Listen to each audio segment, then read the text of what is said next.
Buhay sari-sari.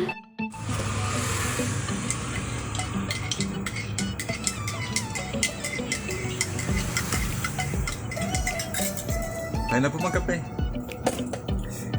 Good afternoon po.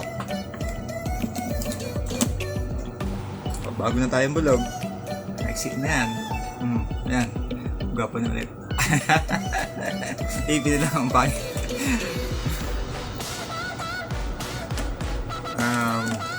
Yung pala mga nakasubscribe na po sa amin. Thank you very much po. Kung hindi pa po nakasubscribe, please subscribe our channel, BSS TV.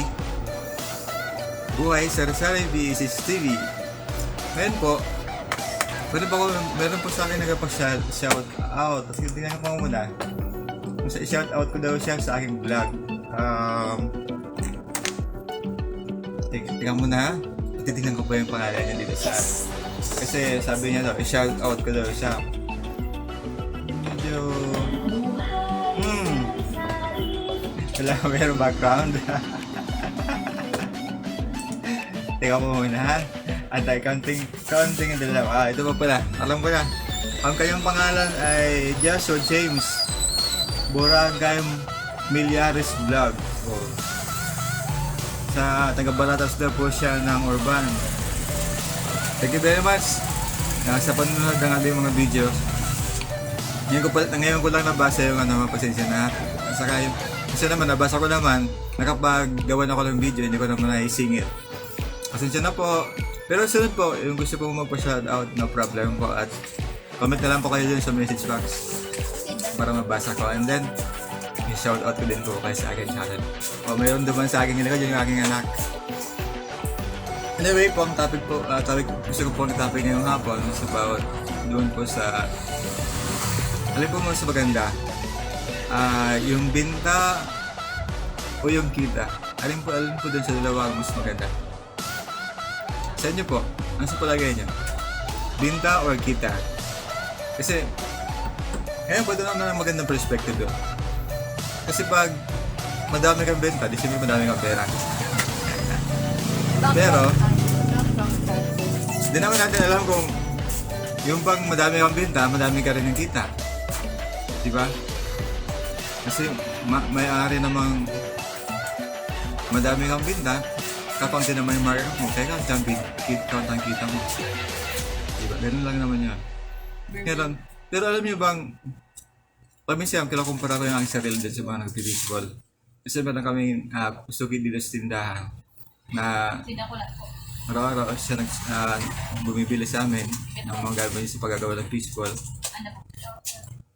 Tapos, tinatanong ko siya minsan, magkano naman pinubuhol mo sa isang pagtitinda sa isang araw? Sabi niya sa akin, mga 600 lang daw. Tapos, pag nakabinta daw siya ng 1.5, boundary na siya yan. Meant to say, yung kanyang 600 pesos o kaya 500 pesos na pinuhunan doon sa pagtitinda, kumita siya ng almost 1,000 pesos. Dito kasi unabot yung 1.5. Ibig sabihin, kapag gano'n lang ng business mo, kaunti lang yung puunang, madami kang kita. Di ba? Okay, hindi ibig sabihin nun, madami kang binta, pero konti naman ang kita. Di ba? Alam mo mas maganda? Kasi nag-baseball, konti lang yung binta niya, pero madami siyang kita. Okay, ganun lang yung question. Natin naman mga sari-sari store, paano naman tayo doon paano naman sa ating side? Ayan. Wait, don't mind me. I am just a background character, adding comedy to something serious. To make it not boring. Boring mo ba yun, anak? Gwapo lang nga si daddy. O, tignan nyo, konti na lang ang buhok. Yeah, Malapit na magiging continue bulge. on with your video. Continue on with your Ayan video. Mag-isip muna tayo ng kape. Kasi nawawala ko dun sa pinag-uusapan natin kasi yung anak ko ay sumisingit-singit dun sa likod. Don't mind me. I'm just a background character. At meron kong dala. Yung parang black eyed. Subscribe! Kalimutan ng gawa. Oh yeah, wait. Wait. Natakala lang ito sa background. Subscribe! That's a wonderful idea. Nakalimutan mo eh. Dapat ganun ginawa mo. Nakalagay doon sa ano, isulat doon sa pintel pen. Tapos, dadaan ka niyan para kay ano. Ayan, tapos may barong plakay. Balik po tayo sa ating topic. Ganun talaga kapag ano, walang unscripted ang mga topic. Sabi nga niya, ano, magpinto ka, tumingin ka doon sa camera, sabihin mo kung ano gusto mong sabihin mo na sa isip mo. Walang script. Mas importante, andyan kayo nakikinig, di ba? Ay, gano'n naman lang naman sa simpleng gusto kong gawin sa magapan. Pag hapon na, maginigan, madalang bumibili, gusto kong magpagkwentuhan sa inyo. Ay, siyempre, habang nagkipagkwentuhan, sabay na rin huwag po natin ng mag-inom tayo ng coffee. It's upside down. What's that, anak? Hindi ba basa? It's in the camera, it's upside down. Oo, dapat isulat mo siya ng pabalikta. Okay, I'm just gonna try that. Wala, hindi siya eh. Please subscribe. Hindi siya mabasa. Make it right, anak. Kasi hindi siya mabasa eh. Para yung ambulance, di ba pag binabasa mo siya, pagparap ka, iba yung ano, parang ibang pagkasulat niya. Pero pag sa ano, madali naman siguro ang gawin yun, anak. I-ano mo doon sa likod. Yeah. Taliin mo yun sa likod para... Wait. I think patalaon ko na lang sa likodan. Okay, continue with your topic. Make it visible. Ayun, gumagawa ng props ang aking anak para daw sa vlog ko. So, isipin ko doon na walang dumadaan doon sa aking likod. Na may back to the topic. Alam niyo po kasi yung mga nagpipishball, yung doon sa labas, yung nakakatagay doon sa card. Yung salagang mga 500 or 600 pesos silang binubuhunan sa pagtitinda, nakapabot daw nila yun ng 1,500 lahat. Mean to say, kung gano'n kalaki ang kanilang nabibinta sa isang araw, malamang na ang kanilang kita naglalaro sa mga 1,000 to 900 pesos a day. Di maganda na yun, di ba?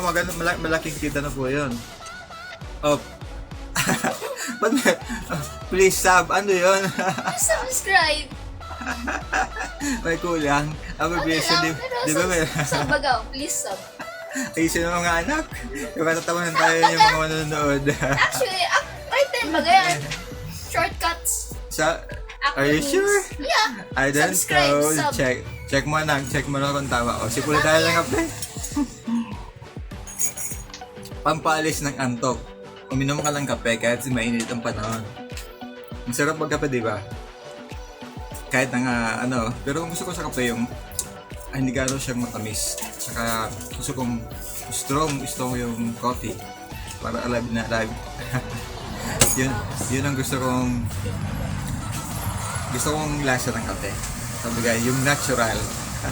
Kung pwede nga lang yung barako. Kaya yung barako namin tinanong sa aming harapan ng bahay, hindi pa nahihinog yung mga bunga. Ewan ko baka doon.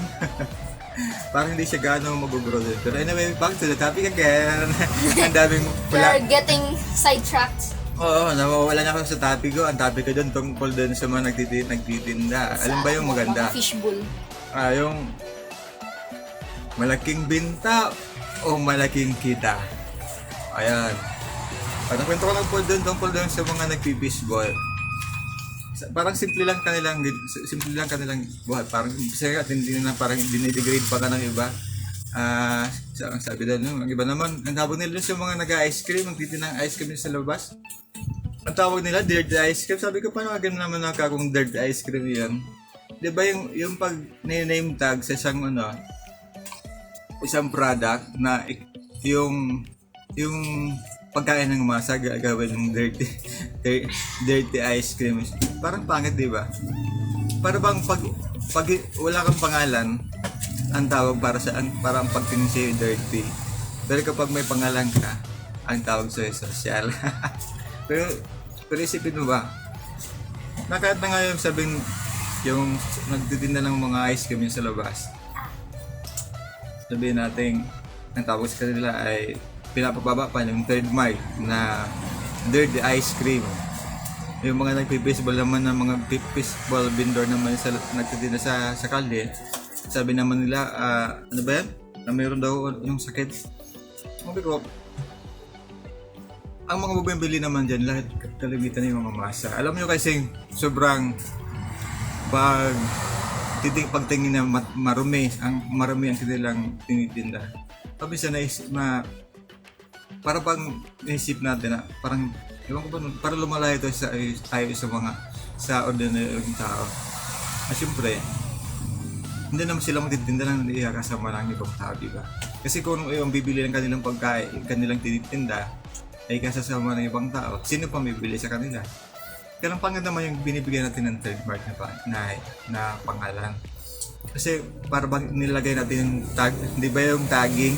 Yun ang yun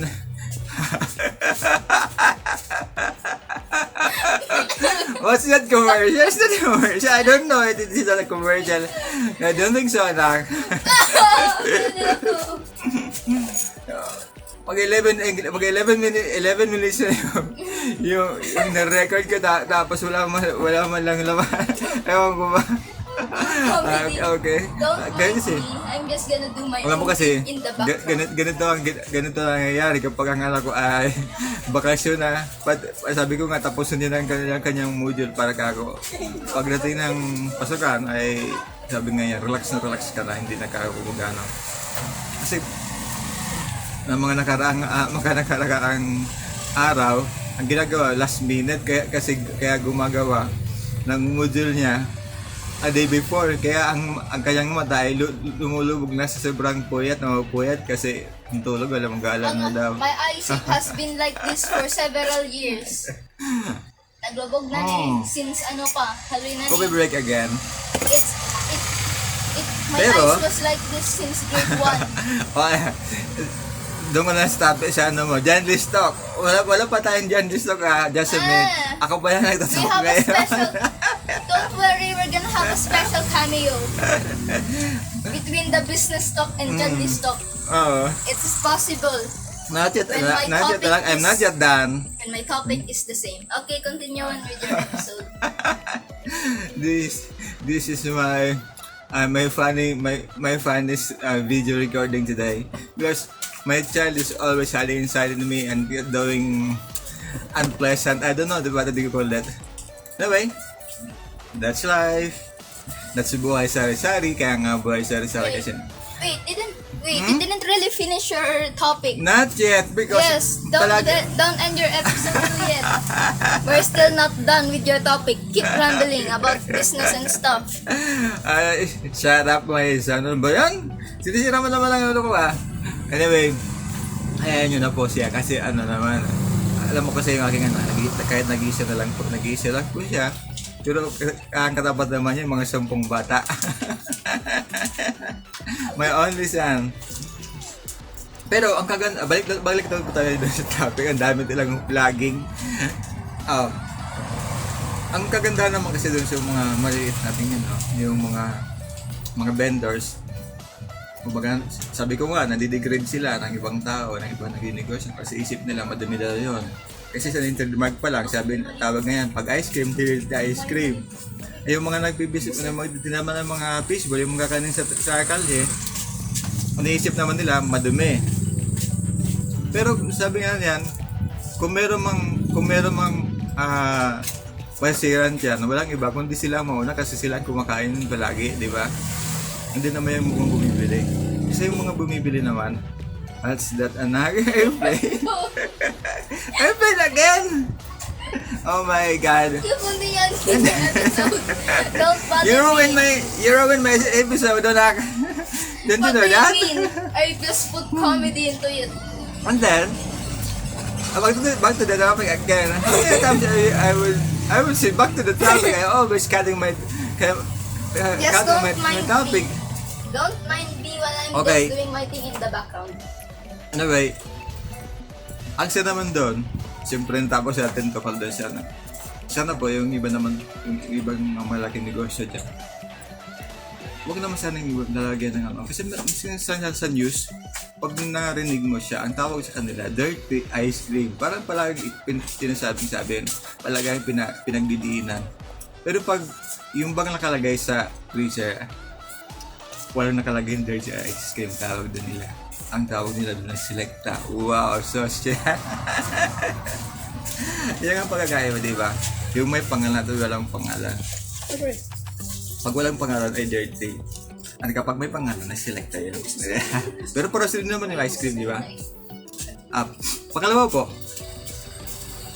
dito naman sa atin, sa mga tindahan naman, kung sinabi natin maraming binta, di ba masaya pag maraming binta? Kaya minsan, isipin mo rin naman lagi, madami nabi ka makikita. Siyempre, masasabihin naman ng iba, kasi parang nami-mislead doon ng tao, palagi.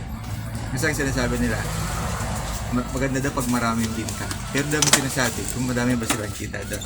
Baka naman, gusto nila maubos agad para mayroon silang pambayad sa kanilang mga utang. Ganito talaga ang Pero, sa akin naman, sabi nga niyan, kumita lang ako ng konti lang. Ano ba yung konti? Sabihin ko ba, sikat mo na. So next episode, sasabihin ko na ay, pero wag pa muna. Wag muna. Wag muna. Instead of bigyan mas two-parter.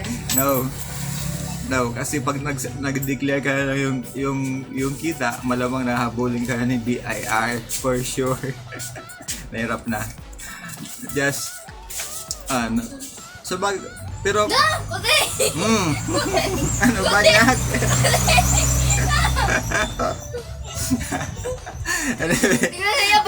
Dito na mag-i-end ang aking episode ngayon.